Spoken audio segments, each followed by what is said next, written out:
Olá, queridos, bem-vindos. A paz do Senhor Jesus. Hoje nós vamos para a 13ª lição desse trimestre, portanto, a última do livro de Marcos, que nós temos como tema Glória e Triunfo do Servo, e a leitura em classe está no livro de Marcos, capítulo 16.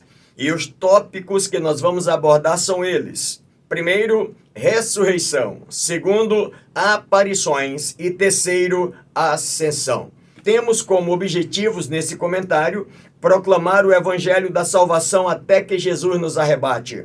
Segundo, proclamar a certeza de que Jesus, assim como subiu ao céu, em breve voltará para arrebatar a sua igreja. E por último, adorar intimamente o sacerdote eterno que está à direita de Deus. E para você que já é inscrito no canal, muito obrigado, meu querido irmão, minha querida irmã. Mais uma vez, obrigado pelo privilégio e a oportunidade que nos dá de juntos levarmos esta palavra de Deus a mais alguém. Para você que tem compartilhado o link e vai continuar compartilhando também, meu muito obrigado, Deus te abençoe. E para você que ainda não é inscrito no canal e quiser fazer isso agora, nos ajudando para que o canal continue avançando e mais vidas sejam ainda alcançadas pelo poder do Evangelho de Cristo Jesus, seja muito bem-vindo, se inscreva no canal. Não deixe de deixar o seu like, de deixar a sua curtida. Se quiser também fazer o seu comentário, também se quiser nos informar de onde está nos acompanhando, seja muito bem-vindo, todos vocês. Eu quero fazer o meu agradecimento nesse momento a todos vocês que têm nos acompanhado da cidade de Manaus, aqui do nosso estado do Amazonas, em todo esse nosso interior lindo do estado do Amazonas, que tem nos acompanhado. Muito obrigado, meus queridos irmãos, colegas, pastores, professores da EBD, alunos, a todos vocês, muito obrigado. Agradecer também a todos vocês, meus irmãos do estado do Pará, do estado do Amapá, do Acre, de Rondônia, do Maranhão, do Rio Grande do Norte, São Paulo, Rio de Janeiro, Piauí, Paraíba, Ceará. São pessoas que têm sempre correspondido conosco, informando de onde estão nos acompanhando. Nosso muito obrigado. Também não posso deixar de agradecer nesse comentário a oportunidade e o privilégio que tenho de servir ao Senhor nesta igreja, Assembleia de Deus no estado do Amazonas, pastoreada pelo nosso querido pastor Jonatas Câmara, nosso pastor presidente. Muito obrigado pelo privilégio e a oportunidade que nos dá. Também não posso deixar de agradecer ao nosso editor, que é o nosso querido companheiro, pastor, professor, juiz, doutor, o irmão Ney Maranhão e equipe editorial, por ter nos favorecido esse tão belo comentário de todo esse trimestre para que juntos pudéssemos compartilhar com todos vocês. Portanto, meus queridos irmãos, muito obrigado. Deus os abençoe e vamos juntos então ao comentário de hoje falando sobre glória e triunfo do servo. Na introdução, o escritor diz que o capítulo 16 de Marcos, esse servo sofredor, ele rompe os grilhões da morte, restaura a comunidade dos discípulos e assenta-se triunfante à destra do Pai. A narrativa demonstra que Jesus vive e reina para todo sempre, tendo toda a autoridade nos céus e na terra. Glória a Deus. Esse é o comentário desse final de trimestre. E nós vamos iniciar falando sobre o primeiro tópico de ressurreição, que está baseado nos versos de 1 ao 8 do capítulo 16. Começando pelo amor transbordante que está no verso 2. O escritor diz que no capítulo 14 de Marcos, que os discípulos todos tinham abandonado a Jesus. Mas nesse verso 2, ao despontar do sol, foram ao túmulo. Na verdade, não é os discípulos que estão indo ao túmulo, mas o escritor diz que existiam umas mulheres que eram muito fiéis, mulheres de fidelidade exemplar ao Senhor. Elas serviram durante todo o seu dinâmico ministério e também se dispuseram a acompanhar tanto na agonia da cruz quanto no silêncio do sepulcro. O escritor Marcos, no capítulo 15, no verso 40 e 41, também no verso 47, ele relata de que essas mulheres acompanharam todo o movimento. Desde a caminhada de Jesus rumo ao Gólgota, a hora da sua crucificação, a hora da sua morte, e acompanharam até o sepultamento. Elas estavam ali atentas porque era comum entre os romanos para um criminoso que fosse morto, crucificado, o seu corpo ser tirado da cruz e ser jogado num campo aberto para ser então devorado pelos cães e pelos corvos. E elas estão lá preocupadas o que vai acontecer quando o mestre morrer. E segundo o comentário diz que como ato de devoção antes do funeral, os judeus, eles ungiam os corpos com óleos misturado com mirra e aloés. Esse é o motivo porque elas estão lá até o final.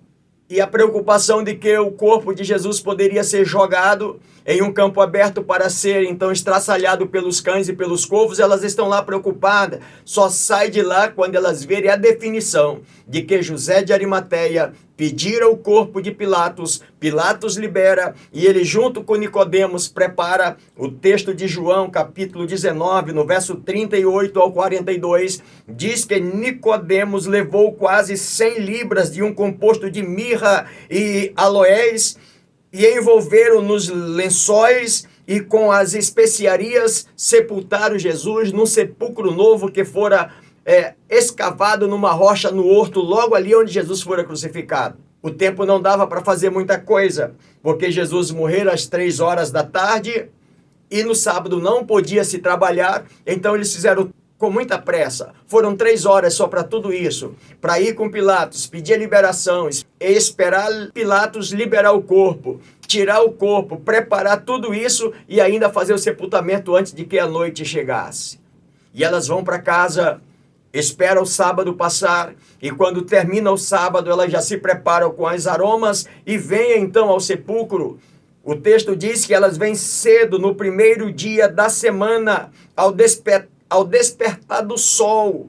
Elas foram ao túmulo. O escritor diz que elas foram as últimas mulheres a deixar o Gólgota, a deixar o Calvário e as primeiras a fazer a visita do corpo que estava sepultado ali, o corpo do Senhor.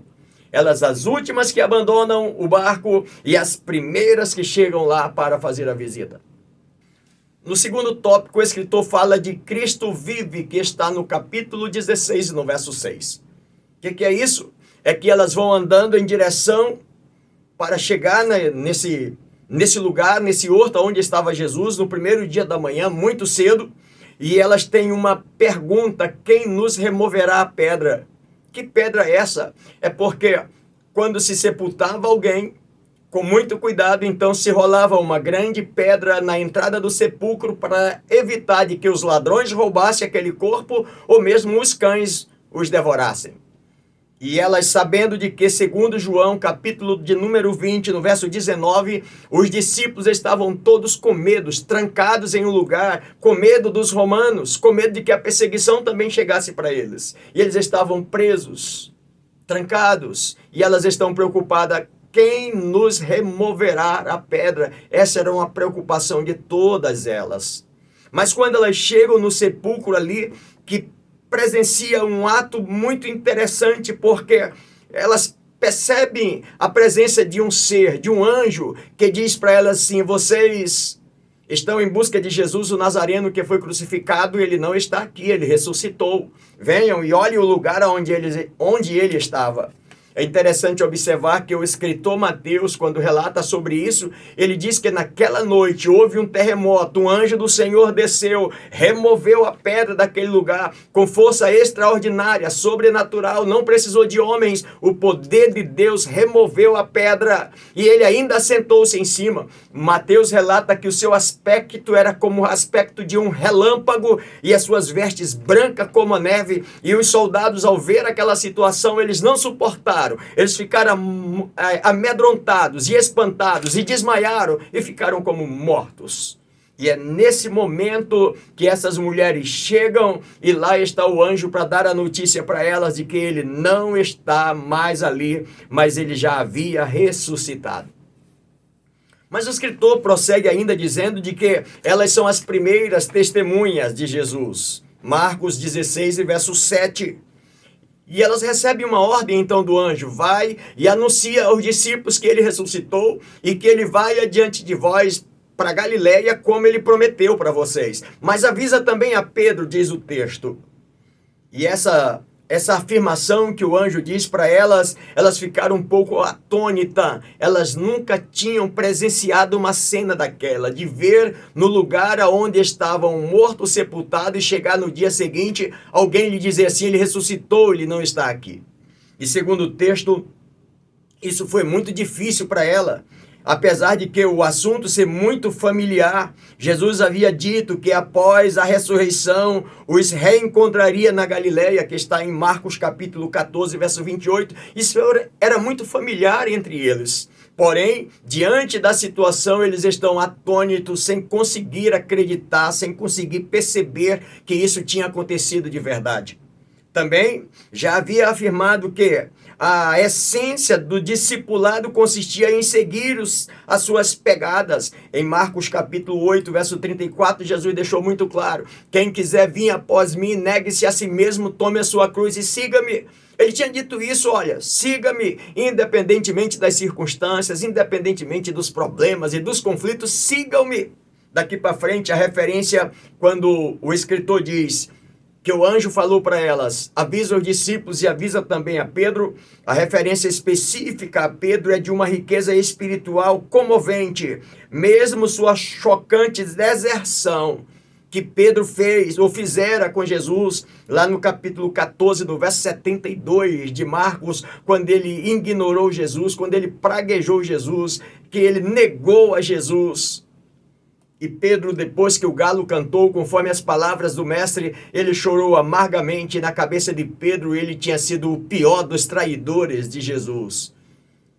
Porque ele falou com muita veemência, muitas vezes, ou diversas vezes, eu não te deixo, todo mundo pode te deixar, menos eu, se tiver que morrer, eu morro contigo. Mas aí nessa hora ele não aguentou e ele chegou até praguejar o nome do Senhor. E quando o galo cantou, ele se viu como alguém, um lixo, como alguém que não tinha prestígio nenhum e chora amargamente. Mas, queridos, à luz do texto, o Senhor Jesus também tinha dito para eles em Marcos capítulo 11, no verso 25, que se o teu irmão tiver alguma coisa contra ti, perdoa. E se ele pedir perdão, perdoa. Jesus tinha falado sobre isso. Por isso que Jesus está dizendo para ela, vai, o anjo está dizendo para elas, vão, anuncia para os discípulos e anuncia também a Pedro, porque eu quero conversar com ele. Eu quero restaurá-lo, Pedro. Eu sei que ele está para baixo, ele está igual arroz de terceira, todo arrebentado, mas eu quero perdoar a si mesmo. Eu quero ele de volta caminhando. Ele está aqui, segundo o comentarista, ele está então reconstruindo ou restaurando essa comunidade dos discípulos que todos tinham traído. Exatamente na sua ressurreição. Ele está fazendo isso. Agora só tem uma coisa, que a missão de testemunhar a ressurreição encontraria sérios obstáculos. Por quê? Porque aquelas mulheres, elas estavam tão amedrontadas, elas ficaram temerosas também, elas fugiram quando viram o anjo falando, ficaram preocupadas, o que é isso, que pode ser, e elas fogem, embora recebendo a missão de que elas deveriam levar a mensagem para os demais discípulos. E elas iam encontrar alguns obstáculos. Primeiro porque psicologicamente, as mulheres ficaram atordoadas com aquela experiência sobrenatural. Segundo, culturalmente, à época, o testemunho de mulheres era menos confiável do que testemunho de homens. Então, chegar lá, as mulheres dizendo que Jesus ressuscitou, os discípulos próprios não acreditariam. Qualquer outra pessoa também, não, essas mulheres falando isso aí não acreditariam. Mas é elas que o anjo está dizendo, vai. É elas, as últimas a abandonarem lá o Gólgota e as primeiras a chegarem e ver a cena. Então é vocês que vão ter que anunciar. Vão lá, leva a mensagem. Queridos, espiritualmente, o que parece, mesmo a visitação do anjo no sepulcro vazio, falhou em estimular fé, ou seja, elas não conseguiram, mesmo vendo a presença do anjo ali, elas não conseguiram que a sua fé fosse estimuladas e acreditar e confiar que o mestre tinha ressuscitado. Então essa é a dificuldade que elas vão enfrentar para testemunhar de que Jesus havia ressuscitado. Mas agora o escritor fala sobre as aparições de Jesus, que está no tópico de número 2. Marcos capítulo 16, verso 9. Ele havendo ele ressuscitado de manhã cedo, no primeiro dia da semana, apareceu primeiro a Maria Madalena, da qual expelira 7 demônios. É uma dessas mulheres que está ali. E mesmo elas fugindo, atordoada, com medo, preocupada, mas ela reluta e daqui a pouco ela resolve assumir então a responsabilidade para ir anunciar. Ela tem aquele momento de pavor, de pânico, mas depois ela diz assim, eu não vou me acovardar, eu vou anunciar, eu ouvi, o anjo falou, eu preciso anunciar. E elas foram então anunciar, depois de algum momento dela fazer essa reflexão, e vai anunciar a Pedro e a João o que havia acontecido. Está no verso de número 2 ao verso 10 do capítulo 20 do livro de João. Escuta uma coisa, Maria Madalena é a primeira a encontrar-se com Jesus ressurreto, que está em João capítulo 20. Sim, justamente ela, a quem o servo outrora havia expelido 7 demônios, está no verso 9 do capítulo 16 de Marcos, e Lucas capítulo 8, verso 2 também relata sobre o fato. E aí cumpre-se a palavra de Deus na vida de Maria Madalena. Onde abundou o pecado, superabundou a graça, disse o apóstolo Paulo. Então, aquela mulher que anteriormente foi uma mulher usada, instrumento de Satanás, agora estava sendo usada como instrumento de Deus para levar a boa nova. E a boa nova, ela só é boa nova quando se anuncia. Portanto, toda a mensagem da palavra de Deus, o que elas iam anunciar dali para frente, boas novas a todas as pessoas, tinha que ter alguém anunciando, senão não é boas novas. Queridos, eis o milagre da transformação. Aquele que um dia aninhou dentro de si seres malignos, agora portará as boas novas da ressurreição de Cristo. O Evangelho não é uma ideia nem uma filosofia, mas o poder de Deus para a salvação de todo aquele que crer. Assim registrou o apóstolo Paulo na sua carta aos Romanos, no capítulo 1, no verso 16. O Evangelho é poder de Deus para a salvação de todo aquele que crê. Portanto, o Evangelho precisa ser anunciado. O Evangelho precisa ser pregado. Essa responsabilidade não somente para Maria Madalena, mas para mim e para você. Para você, querido aluno. Ah, pastor, mas eu sou simplesmente um aluno. Pois é, Deus está te levantando também para que você seja um arauto, um anunciador também das boas novas de Cristo Jesus. Para você, professor. Ah, pastor, mas minha classe é tão pequena. Independentemente qual o tamanho da tua classe. Agora o escritor fala de incredulidade. No verso de número 11, quando os discípulos ouviram essas mulheres, eles não acreditaram. Jesus aparece para 2 discípulos no caminho de Emaús, como falei para você, e ele começa conversando com eles e mostrando os discípulos muito tristes, por ali cabisbaixo, e aquela pessoa que acompanha eles parece ser um peregrino caminhando naquelas ruas. E eles perguntam para ele, você é simplesmente um peregrino e você não sabe o que aconteceu. E ele diz, olha, mas as escrituras não precisavam ser cumpridas. O que está escrito? E ele começa a falar desde a lei, dos profetas, o que estava acontecendo até o dia daquela ressurreição. Mesmo assim, esses discípulos não conseguiram captar que era o mestre andando com eles. Mas quando eles chegaram na aldeia de Emaús, e o final do dia já, e aquele viajante que aparentemente um estranho para eles, fez que ia um pouco mais adiante e eles chamam, o caminho é perigoso, a noite está chegando, fica conosco aqui, amanhã tu prossegue teu caminho. E Jesus então entra naquela aldeia e quando ele senta na mesa e assume a sua posição, na hora que ele vai agradecer a Deus pelo pão, os discípulos reconhecem, é o mestre. E quando eles dizem, é o mestre, ele desapareceu simultaneamente. Naquele momento ali, pronto. E eles ficaram, cadê? Era ele, era ele. E eles começam a dizer assim, porventura não ardia o nosso coração pelo caminho quando conversávamos com ele? E esses discípulos voltam para Jerusalém todos entusiasmados e vão anunciar também aos demais apóstolos, dizendo, ele ressuscitou, nós encontramos, ele foi conosco, caminhou o caminho todo até Emaús, ele está vivo. Mas os discípulos também não acreditaram. E depois Jesus aparece para esses discípulos e ele censura-lhes a dureza de coração, confirmando o testemunho anterior no verso 14. Eu imagino Jesus dizendo assim, pô, Ensinei tanto para vocês, falei tanto dessa hora e vocês ainda não conseguiram acreditar.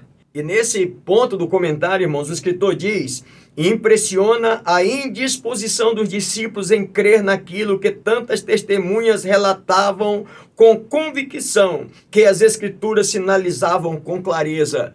Um dos textos que eu acho muito interessante é o texto do profeta Oséias, no capítulo 6, o verso de número 1, existia uma profecia falando acerca de Jesus, quando ele diz assim, no verso 1 do capítulo 6, vinde e tornemos para o Senhor, porque ele despedaçou e nos sarará, fez a ferida e a ligará. No verso 2, depois de 2 dias nos dará a vida, ao terceiro dia nos ressuscitará e viveremos diante dele.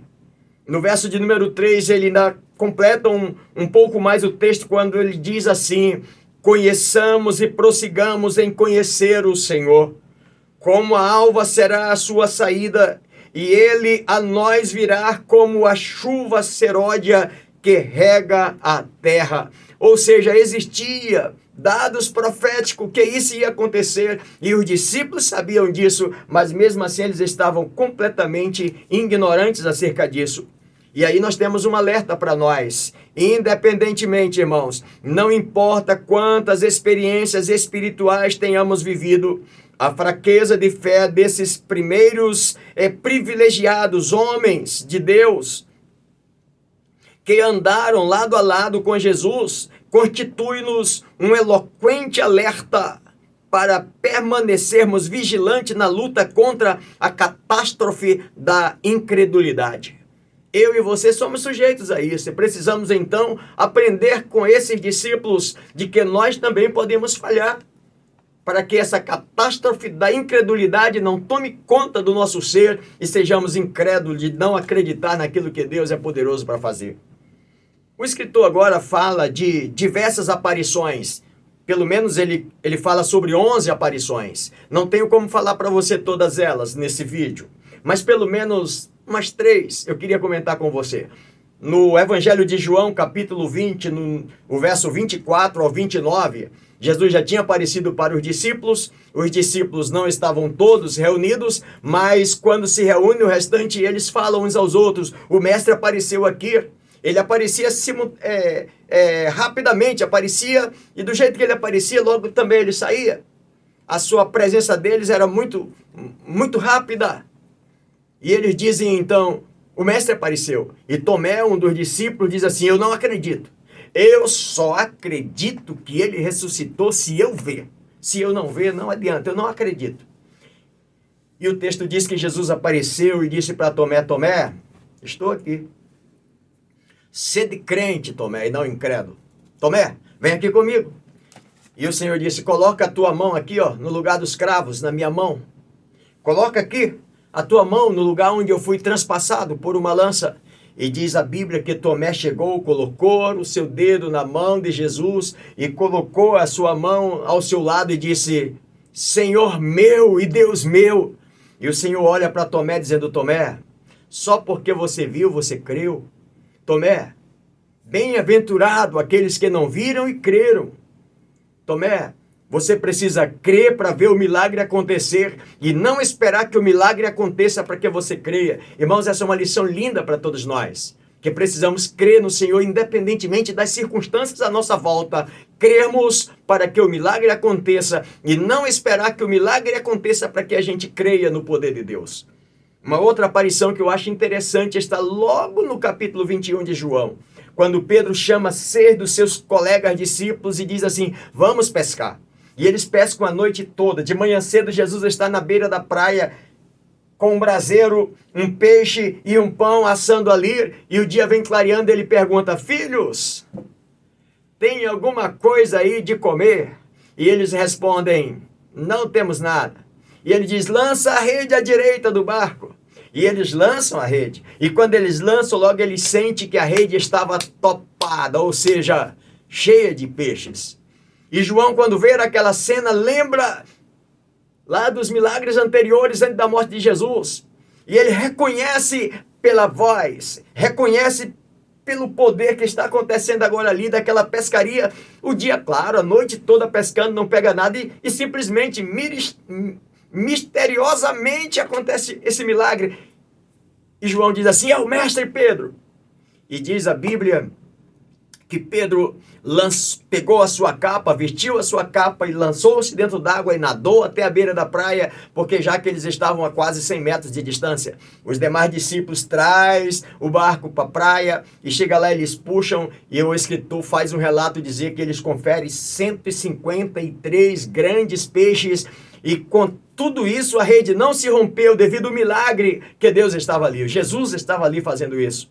E Jesus pergunta a eles, vocês já comeram hoje? Ainda não, então traz aí, vamos. Eu sei que vocês estão desde ontem no mar, estão com fome, ainda não jantaram, vamos jantar. Mesmo dia amanhecendo já vem fazer uma refeição. Traz um peixe mais aí, coloca aqui, vamos comer juntos. E lá estavam. E é aí que Jesus disse para Pedro, Pedro, tu me ama mais do que esses aqui me amam? Ele disse, sim, Senhor, eu te amo. Ele disse, então cuida dos meus cordeirinhos. Depois o Senhor diz, Pedro, tu me amas? Sim, Senhor, eu te amo, então apacenta minhas ovelhas. Na terceira vez, quando o Senhor diz, Pedro, tu me ama, ele baixa a cabeça, porque na verdade ele lembrou de que foram 3 vezes que ele traíra Jesus, e ele ficou assim, Senhor, tu sabe todas as coisas, tu sabe que eu te amo. E o Senhor disse para ele, Pedro, eu vim aqui só para reatar esse relacionamento, esse elo ministerial contigo. Pedro, cuida das minhas ovelhas, apacenta minhas ovelhas. Na primeira iniciativa ele está dizendo, cuida dos cordeirinhos, dos novos irmãos que vão surgir, que vão chegar na igreja. Seja você um discipulador, Pedro. Ensine, use o ensino para ensinar essas pessoas.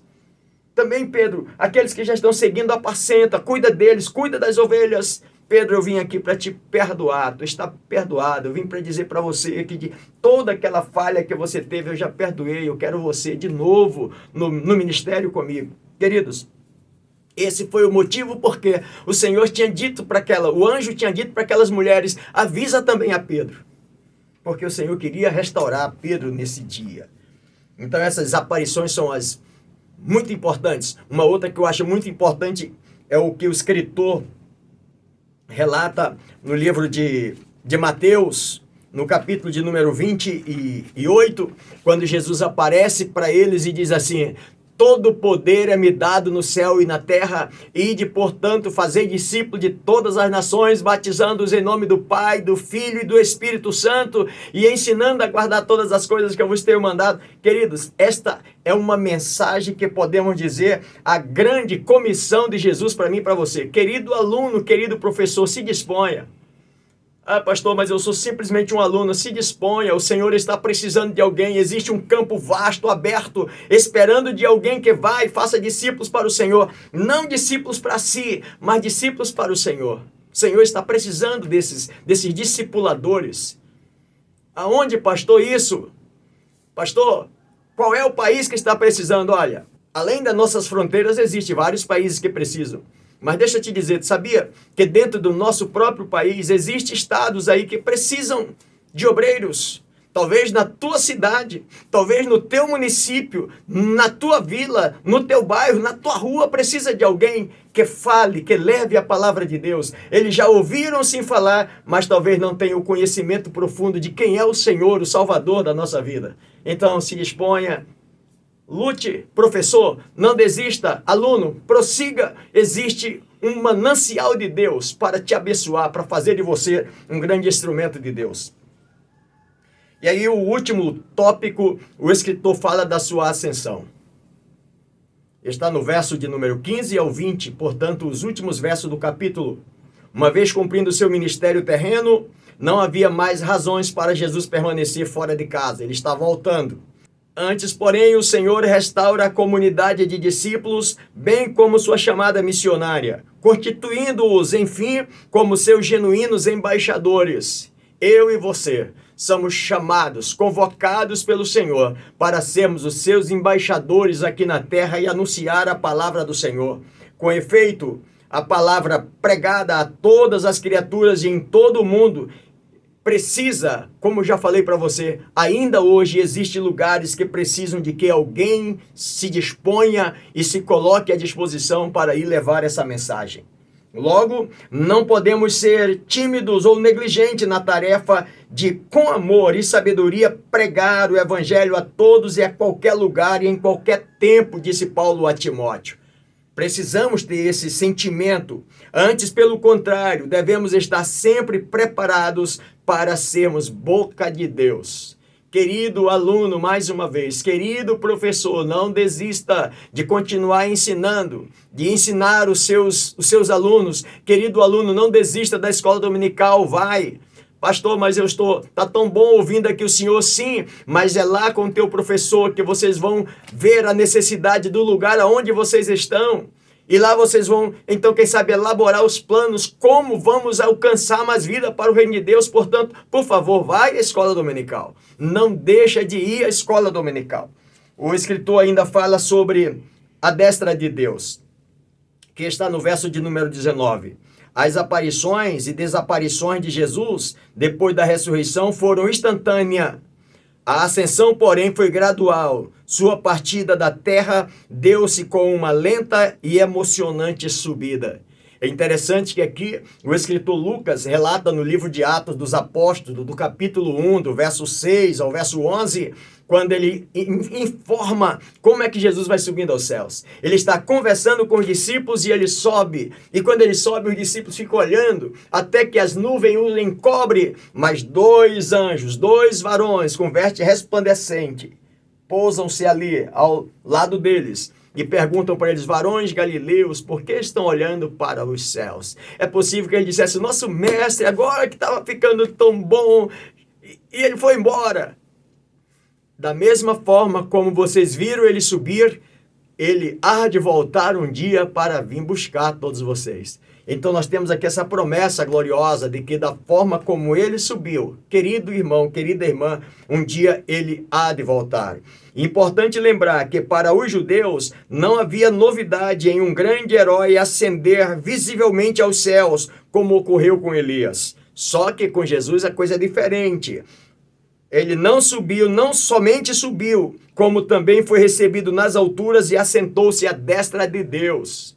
Ele continua à destra de Deus e intercede por nós, ou seja, lugar de suprema honra e autoridade. Isso estava registrado já no livro dos Salmos, 110, verso 1, quando o salmista diz: assenta-te aqui à minha direita, até que eu ponha os teus inimigos por escabelo dos teus pés. Essa é a grande diferença de Jesus para o profeta Elias. Ele recebe tamanha autoridade, tamanha glória, e o escritor ainda deixa para nós o seguinte, queridos irmãos: tanto no céu quanto na terra não existe um outro nome dado entre os homens pelo qual nos importa que sejamos salvos, a não ser o nome de nosso Senhor Jesus Cristo, conforme o escritor Paulo na sua carta aos Filipenses no capítulo 2. Ele recebe o nome acima de todo nome. E diante dele um dia todas as pessoas se curvarão. Todos os inimigos do evangelho um dia estarão debaixo dos seus pés. Porque ele é Senhor e é Senhor para sempre. Glória a Deus. Portanto, é privilégio servi-lo esse Senhor. É privilégio poder continuar fazendo a sua obra, fazendo a sua missão. E aí a gente chega ao final do comentário quando ele fala sobre os sinais que acompanhariam os seus discípulos. Diante de tão imensa glória, poder e autoridade, não nos espanta saber que, com a obediência dos discípulos, em pregar o evangelho por toda parte, o Senhor tenha cooperado finalmente com eles, confirmando palavras por meio de sinais. Quais esses sinais, meus irmãos? Em Mateus, capítulo de número 11, no verso 5, os sinais eram o seguinte: quando o Senhor mostra para eles, quando o Senhor envia seus discípulos, quais são os sinais que vão acompanhar? Os cegos veem, os coxos andam, os mortos são ressuscitados e aos pobres é anunciado o evangelho do reino da paz. E o próprio evangelista João, no capítulo 14, no verso de número 12 do seu evangelho, ele cita uma afirmação de Jesus dizendo o seguinte: na verdade vos digo que aquele que crê em mim também fará as obras que eu faço. Então esses sinais, queridos, eles nos acompanham, estão à disposição de cada um daqueles que se colocam a obra de Deus, que se coloca à disposição do Espírito Santo. Por isso eu quero terminar o comentário de hoje agradecendo, mais uma vez, agradecendo a você que é inscrito no canal, agradecendo a você que vai se inscrever no canal também, agradecer você, querido professor, querido aluno que nos acompanhou durante todo esse ano, Deus te abençoe. Espero poder ter contribuído e, se Deus assim nos permitir, ainda continuar contribuindo para o reino de Deus. Obrigado, querido colega, pastor, querido companheiro de ministério. Deus abençoe. Espero nos encontrar mais vezes e até a próxima oportunidade. Se o Senhor Deus nos permitir, até lá, se Deus quiser.